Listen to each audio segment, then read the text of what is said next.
Hong Kong... ouais, ça c'est beau là. Là, les gens qui pensent que Legault est un dictateur... Oui, Legault dictateur, on repassera. Là. Attendez là.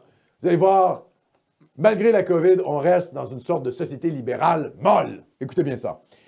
Un article de la Provence. Les autorités sanitaires hongkongaises ont assumé mercredi la pratique consistant, dans certains cas, à attacher à leur lit des bébés et enfants à l'isolement, alors que des critiques montrent contre les conséquences psychologiques des mesures drastiques de la ville contre le coronavirus. Bien qu'elle soit une des villes les plus densément peuplées au monde, l'ex-colonie britannique est globalement parvenue à maîtriser la pandémie.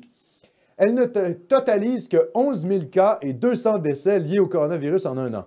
Mais ce résultat comptable a été obtenu au prix de mesures de restriction parmi les plus drastiques au monde.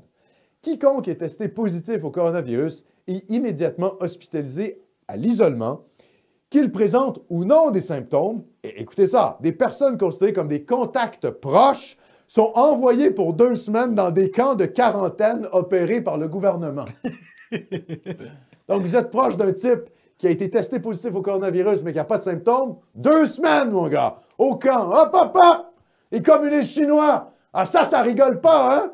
Ah, tantôt, on avait un commentaire positif sur comment ils règlent le problème musulman. Ah ouais, c'est comme ça qu'ils règlent la COVID aussi. Ah, les totalitaires jaunes, les gars, c'est pas des rigolos. Enfin, la plupart des personnes entrant sur le territoire doivent observer une quarantaine de 3 semaines dans des hôtels dédiés à leurs frais. Il faut que tu payes en plus l'hôtel pendant 3 semaines. Ah ben non, merci, hein, je ne veux pas aller à Hong Kong. Sur les réseaux sociaux, la colère monte en raison de la pratique consistant à séparer les enfants de leurs parents dans les unités d'isolement. Ils séparent les parents des enfants. Et certains font état de mères qui n'ont plus le droit d'allaiter et de bambins attachés à leur lit pour les tenir en place. La mère ne peut plus allaiter et le bambin, le môme, est attaché à son lit. Le gouvernement hongkongais a multiplié cette semaine les communiqués pour justifier sa politique, y compris celle consistant à attacher des enfants. Ah, mais ça, vous savez, c'est la tyrannie orientale. Ça, c'est très vieux, c'est vieux comme le monde. Ça, c'est les armées d'Alexandre, de Macédoine, Alexandre le Grand. Il va en Orient, il veut opérer la fusion de l'Orient et l'Occident. Ses troupes orientales, donc perses, ils se mettent à plat ventre devant lui. Ils le considèrent comme un dieu vivant. Alors que, bon, ses camarades grecs et macédoniens, bon, ils le considèrent comme le roi, mais ils ne sont pas à 4 pattes devant lui, tu vois. Ils le considèrent quand même comme un homme.